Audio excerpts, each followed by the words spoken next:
Hey there, everybody. Welcome in to this special edition pregame show, The Bird's Eye View. Alec Hendon, the team writers. I'm Scotty Gage. It's the BP edition. So, Alec, I haven't even told you what we're going to do. Well, these guys are hitting. We're going to talk about our favorite stories about the players on the Orleans Firebirds as they're getting ready for the Cotuit Cavaliers. So David Avitia's up right now. I know we're having a fantastic day. David Avitia, he's a guy that's kind of wowed everybody in just how great he's been on defense for the Firebirds this year. I think Matt Troop, pitching coach here at Orleans, said it the best when he said he's the best defensive catcher he's seen at this level. And he's seen a lot of very good players throughout his career in baseball. Got that right. So it's just super impressive to watch what he does with the glove every day. And I mean, he's a Phoenix kid. He goes to GCU. We just produce great stuff out in the Valley of the Sun. So it's not surprising that David just brings it night in and night out. But yes, all his pitchers rave about what he can do on pitches low in the zone. He's tremendous defensively and throwing runners out. He does it all. A complete defensive catcher, just so valuable to a team in a league where the runs come at a premium. And if you're able to hold your opposition off the scoreboard with stealing extra strikes or limiting base runners, that's key to winning ball games. And the Firebirds have done a decent job of that throughout the year. Trevin Esquera was just out there hitting BP. Alec was raving so much about David Avitia. We missed him, but Trevin Esquera has been very, very fun to watch. He kind of came in and played first base when the Firebirds needed a first baseman, but Shea Whitcomb's out there now, and he's a guy that's hit that scoreboard out there. He knocked it. And he's also a guy that's had shown power. He's shown great play all season long. Yeah, he's been tremendous, especially of late. He's gotten really hot with the bat. Tied for the team leading home runs with 3 now. Coach Nicholson said he was the best D2 player in the country, and he's shown exactly why he's been the best D2 player in the country here on the Cape. And the only question I have is I wonder why this guy isn't at the Division I level. He is a very impressive hitter, plays second, short, and third in the infield with a little rotation between Eddie McCabe, Tanner Murray, and Shea Whitcomb. All have been playing great lately. So it's really impressive to see what Shea has done specifically. But yes, tremendous bat. And we've seen the power. He's put a few dents in the new scoreboard. Yeah, he has. He mentioned Eddie McCabe. Eddie McCabe hitting BP right now again as the Firebirds get ready for their matchup against the Cotuit Cavaliers as they tied them 2 days ago at the off day yesterday. McCabe is a guy that the oldest of 5. He's got 4 younger siblings, and he kind of puts it on himself to be the best example he can for all 4 of them. He's inspired by all 4 of them. His father, Ed, and his mother, Anna, they inspire him to be the best version of himself so that he can show them. Pretty cool to watch that happen. And I know all these guys, their family is so important to them. As Jay Banfield earlier today, he actually got them all in a circle, and he said, I want you to pick one person that's important to you and that inspires you to play baseball, that'd be your why. So it's pretty cool in the fact that every single one of them, they said pretty much a family member. There was a few friends, a few mentors in there, but almost all of them, mom, dad, brother, sister. Pretty cool, Alec. Oh, absolutely. I don't think if you ask anybody involved in this Orleans organization, they didn't get here by accident. They had some help. They had a great support system. I know, speaking for ourselves, we grew up with great ideas, and the players obviously have had these great family background. And just talking with Eddie, oldest of 5, really embraces the role of being the eldest brother, 4 younger siblings behind him, just a further extension of his parents. And he's just been tremendous, not only on the field, but off the field, in the clubhouse, in the dugout, just knowing when to be serious, but also being able to have fun, because baseball is a game, and we should be having fun while we're out here. Hey, are you having fun? Day. Oh, man. I'm having the time of my life, Scotty. I'm refreshed. Off day couldn't have come at a better time, and let's get ready for this home stretch of the season. Hey, yeah, it is. It's the back half, really. 17 straight days of baseball. The Firebirds made it an exciting one, to say the least. They went on a 5-game winning streak. They went on a 6-game losing streak. They tied a few games. Their most recent game in the 6-6, 7-inning tie at Cotuit. Hey, Cotuit, we're going to see you today. Tanner Murray, the last guy out there that we haven't touched in this BP group. What does he bring to the table? I know he's a guy that outside of baseball, he loves design. He is a design major at UC Davis, and he's been called the best Division II player in the country by Kelly Nicholson. Yeah, he's a creative player. He's really taken the shortstop. He's really locked down the job, done a tremendous job defensively.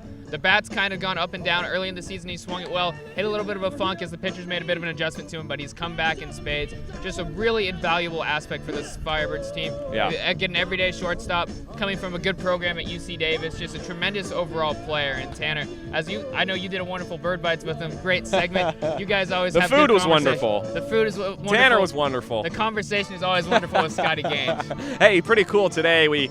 As we've been talking about so much on this broadcast, we finally had lunch with Kelly and the Birds at Land Ho, because we all hit a ho-ho home run today. It was Eddie McCabe and Josh Zamora, Kelly Nicholson, and I, and mostly just everybody in the town of Orleans. They got to ask the 2 players some questions. They got to ask Kelly some questions, and the biggest thing I took away from it was, you ask these guys, hey, how's the summer been? What have you learned about yourself thinking, Josh Zamora is going to give me, I learned that I need to hit the ball, a little harder. I need to fix up my swing, get a little better in the infield, get a little faster, something like that. But no, it was every time with Eddie McCabe, Josh Zamora, and Coach Kelly Nicholson, it was relationships. Hey, Josh Zamora, what have you learned about yourself? I've learned that I get along with a lot of people from across the country, and he had never gotten to do that before. Eddie McCabe had never gotten to do that before. Kelly Nicholson just got to learn that a little better. So it was so cool, and you see all these guys getting just, acquainted with one another in a deep term. The fact that they've been playing baseball for so long, it's pretty cool. This just the sport of baseball. It brings people together from all over the country, Alec. Oh my gosh, it's tremendous. It's one of the great things about the Cape League is it brings people from Southern California like Josh Zamora, all the way from kids from Mass like Mike Vassell, who was with the Firebirds earlier this year, and Jared Schuster, getting to play close to home, but just getting to get to know other college baseball players throughout the country. People who are grinding day in and day out like they are, just playing different aspects, playing for different teams and different schools, just making new friends and just joining the baseball fraternity, as a lot of people like to go. And we've met a lot of awesome people along our time here because we are both a little ways from home, but couldn't say much more positive things about this experience. Just tremendous overall, Scotty. And like we're saying, we've met a lot of cool people, and the players have obviously met a lot of cool people that they hope to see through the rest of their baseball careers for a long time after the Cape season. You mentioned after we do this, a few housekeeping tips. This pregame show is going to be radio style only, so you're only going to hear Alec's beautiful voice. You're not going to see his beautiful face until tomorrow. We've got a fun little setup. We've got 2 cameras on us. That's going to be pushed out tomorrow because Fox College Sports Network is here. It's the game of the week for Fox College Sports. They're going to be broadcasting. There's about 37,000 cameras all around Eldridge Park. It's pretty fun. So before the game today, you're going to be hearing this. Tomorrow, this video is going to go out, and the Land Ho video is going to go out in 2 days. We've got a Bird Bites with Max Troiani, and so take it away, man. Content is coming. Rob Emery's now there. We're on a new hitting group. Rob Emery is a guy that's such a cool story in the fact that he had been coming up to Cape Cod Baseball League when he was a kid. He was one of the kids at the clinics, just like we've seen so many kids in the town of Orleans come out here, and he had heroes, playing in the Cape Cod League All-Star game, and now here he is. He's a coach player at the clinic. He's playing on the Firebirds. He's a catcher. He's a first baseman sometimes. That's a cool story. I think that's what makes the Cape League, Alec.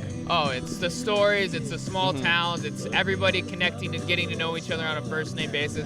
Rob Emery and his father, Michael, who we've gotten to know throughout the summer, they've been coming out to the Cape League their entire time. Michael was showing us photos of He's got a cool camera. Oh, my gosh, he's tremendous. And he was showing us pictures of Rob when he was younger, about a picture with him with Mike Matheny, and Mike Matheny inspired Rob to be a catcher. Now he's a college baseball catcher, catching for the Firebirds, a team that he went to the clinics growing up wanting to be a part of, and he's living his dream right now. This is what the Cape League's all about, Scotty, and it's an honor to tell these stories. It really is, and it's just so cool. Like, you look at stuff like that, it's almost made up. That's the cool thing about it. Who would think a guy that went to I think he said it was he went to Brewster and Harwich camps too. Who would have thought a guy that went to those camps would be a Firebird one day and actually be a Firebird? He's a guy that's on a permanent contract now, as everybody is. Congratulations to all the temporary guys, by the way. All the temporary players are now permanent players, which, round of applause to that, man. Absolutely. That's just so cool. Dreams coming true out here. It makes me happy. It makes me feel pretty cool to be a part of all this. And Ray Gill is he's hitting bombs right now. He just walked out of there. He hits bombs. Yes. He's a fun guy, too. Oh, my gosh. Ray is a character. Pitchers might not love when he comes in the batter's box, but I think everybody else across the field loves having a conversation with Ray. Real easygoing, funny guy. We've gotten to know him throughout this summer. He's just a tremendous ball player. Coming from Miami, very good program down there in the ACC. Working on some things here at the Cape, along with Shea, tied with the team lead with 3 home runs. He's just an impressive baseball player. Played some first, even though he played third at Miami. He's got a clean glove, too. Yes, very, very good first baseman. Shows his defensive versatility at the corners. Really good bat that'll play at both positions defensively. And he's had a tremendous summer, and he's been a joy to get to know, Scotty. Just speaking for myself. He really is fun to get to know, and he's also a guy that knows how to manage that. He's a guy that will be so much fun, when you're talking to him off the baseball field. But once he's on, man, he's on. He hit a walk-off home run. I interview him after, and this guy's locked in after hitting a walk-off home run because he had another game to play. But off the field, you see him. He's, hey, Scotty, hey, Alec, what's up, buddy? It's a good day, all that. It's fun, man. Josh Zamora's up right now. We kind of talked about him in Land Ho. Josh is a guy that I asked him actually after off camera. I said, Josh, what would you like to do, away from baseball? It's a fun question to ask these guys. And it took him a while, and his answer was, I want to make an impact. I want to make an impact, whether it be in baseball. I want to be the reason somebody decided to play baseball a certain way, or the reason they decided to live a certain way. I think for everybody, dude, that's a cool way to live. That's a cool way to think about your life, isn't it? Absolutely. We all have purpose. We all have meaning in life. We all want to have a positive influence on people. Yeah. Whether it's Scotty doing awesome in-game interviews, hopefully it's me talking to a player and then telling their story, and someone reads that and thinks that's really cool. Yeah. Josh Samora obviously has a good head on his shoulders, coming from Nevada. Very impressive guy to talk to. Yeah. Really impressive defensive player. I love watching him play second, short, or third. His glove is exceptional in my view. I just love watching him catch the ball and field the ball. It's very impressive.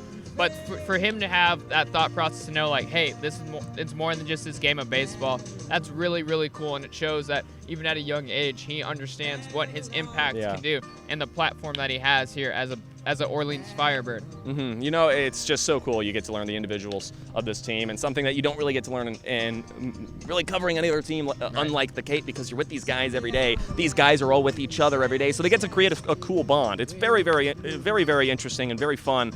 And the baseball's also been fun too. It's a team that's right in the middle of the Eastern Division. It's a team that we said they've had their ups, they've had their downs, but we've seen a lot of good baseball from these guys this season. It's been really fun to watch. It's been tremendous. The pitching has been great. The offense has been hit or miss at times, but when it's been good, it's been really, really good.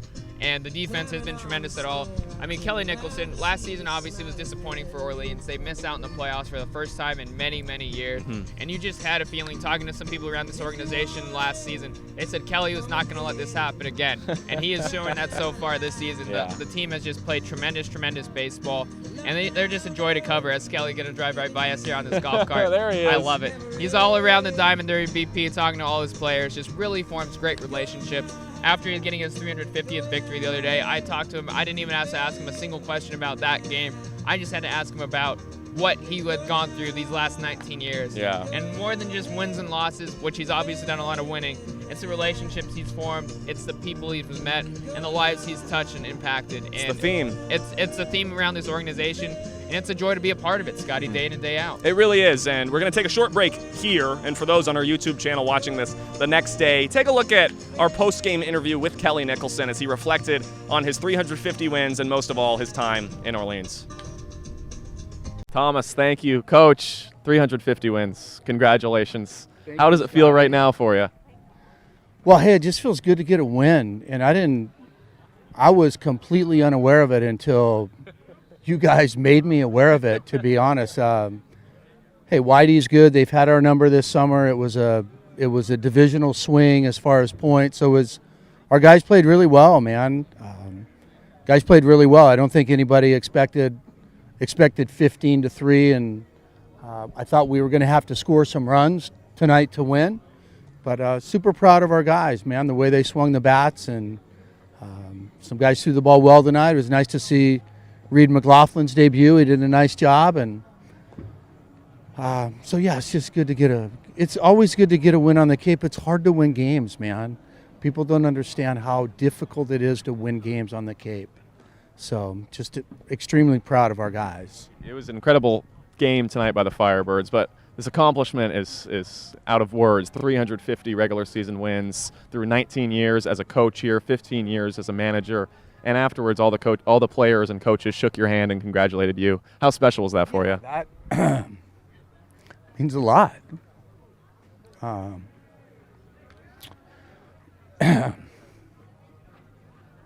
It just means I've been here a long time, you know. Like I told Pick after the game, I said, well, I got about 150, 160 to catch you, you know. But it's I've told you this before, it's a real tribute to the college coaches. They get us the right guys. And I was telling somebody today how it all got started, how I wound up here. And you know, Miss Sue and Steve Guerin, they gave me a great opportunity 19 years ago that changed my life. I said that the other day. And once I assemble the team, our coaching staffs do all the coaching. And you can ask them that. Our first 2 or 3 years, I didn't even know our offensive signs. So I have had very little to do with that number. Our coaches do a great job.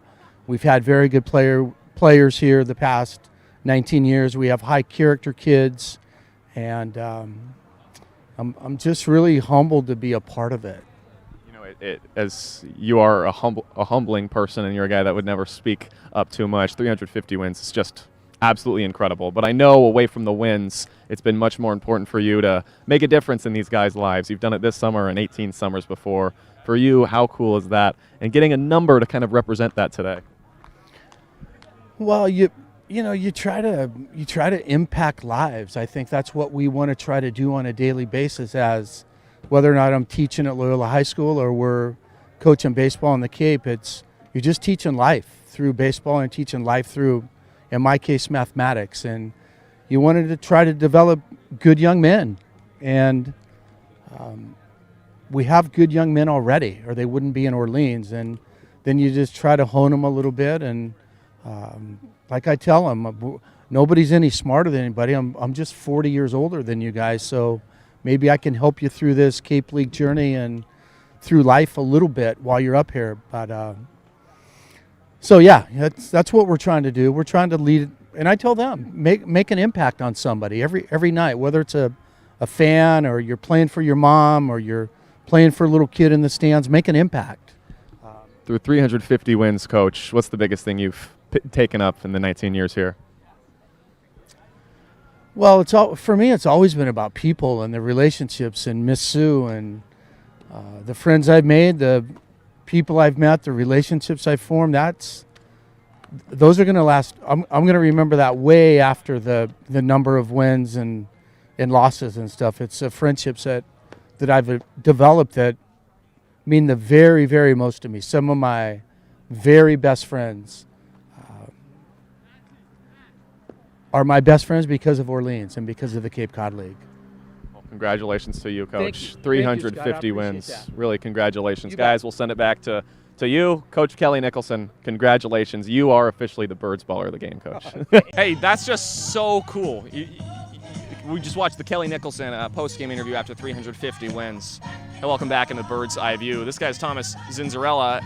That's cool, man. He talks about, the relationships he's made. 19 years of relationships. Alec Hennon was just on. I'm going to fill this guy in a little bit. We just mainly talked about relationships. We're talking about the stories of all these guys. Ray Gilzab, we mentioned how he's an easygoing guy and so fun. Are you having fun, Thomas? I'm always having fun. I'm on Cape Cod watching Cape Cod baseball, man. Ray Gill is a fun guy to be around. I saw a little bit of him last year in Harwich, so just a funny guy to be around, kind of coach's guy too, just clowning around. But now, he obviously comes to the ballpark, takes it seriously, but he's just a guy that, a lot of players, again, they just love to have fun around him, make cracking jokes and stuff, kind of like a Zebulon Vermillion, we talk about all the time about his riddles. Yeah, the Riddle King. So let's make our way to the bullpen. We'll start with Zebulon Vermillion. If you haven't been following our, what is it, in the seventh inning stretch. Seventh inning last time. Yeah. We do our Seeking Scotty episode, and we always throw in a little riddle. So sometimes it's one that we found out, but most of the time it's a Zebulon Vermillion riddle. The guy is the king of riddles. Yeah. He knows all the answers, and he knows all the riddles. So he's the guy that just knows everything, and nobody else does. Yeah. God, it kills me. And he's like, I said, so last time we heard the one we brought on the broadcast. Did he hear about it? I know we didn't. I don't even know if he told. I don't know if we heard about it, but we heard it like the night before. And so I asked him. I said, "So did you tell us of the bullpen?" And then he's like, "Well, the bullpen got a little." I said, "Oh, the bullpen got ruled out." He's like, "Yeah, a little bit. Too many riddles the day before, so we took a little night off." So, I know you do report on what goes on in the bullpen. Yeah. Well, Zebulon now little riddles, but sometimes you need an off night on riddles. Yeah. We'll have to find out what else going on. They play Mafia back there. So Mafia's a ridiculously hard game for me to figure out. You say you killed somebody, and somebody's got to figure out who it is. I don't know. It's a whole lot of. I've actually played that game. Have you? I didn't understand when you were explaining, but now I think I do because I think I played this game. You got to play it. You have to play it. I think it's one of those games. I played this game back at Providence for It's a good day to be a friar. Always a great day to be a friar, man. But we were playing it. I'm trying to think. Yeah, it was like summer orientation. They were back at PC, so we're playing it, and then people thought I was the Mafia guy, and I was just totally not. And I'm like, they were all the other side of the Wizard of the Circle. It's you. And it was me because my buddies and I were laughing. They're like, you guys are the Mafia. I'm like, sure, kill the innocent bystander, but go figure, man. So I was not the mafia guy, so I got killed. Innocent bystander. Bang.